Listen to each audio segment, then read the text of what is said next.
வேதங்கள் மொத்தம் மோதி யாகங்கள் நித்தம் செய்து பூஜிக்கும் பக்தி அதிலும் உன்னை காணலாம். பசி என்று தன் முன் வந்து கையேந்தி கேட்கும் போது தன்னுணவை தந்தால் கூட உன்னை காணலாம். உன்னை காண பல கோடி இங்கு வாரி இறைக்கிறார்கள்.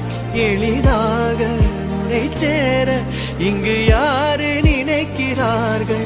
அலங்காரம் அதில் நீ இல்லை, அகங்காரம் மனதில் இல்லை.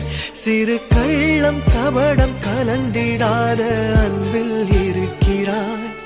உணர்ந்தேன்